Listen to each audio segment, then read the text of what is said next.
എന്താ ഇഷ്ടപ്പെട്ടോ? വളരെ നന്നായിരിക്കും. ഇത് കണ്ടാൽ വലിയ സുന്ദരിയാൻ തോന്നുന്നില്ല. മാധവിക്കുള്ളത്ര സൗന്ദര്യം ഈ ചിത്രത്തിനില്ല. അത് മുഴുവൻ പകർത്താൻ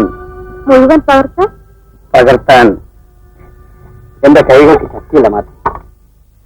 അതെ, ഈ ചിത്രത്തിന് എന്താണ് പേരിടേണ്ടത്? മാധവി തന്നെ പറയും. ഇത് നല്ല കൂട്ടാ. ഇതറിഞ്ഞൂടെ?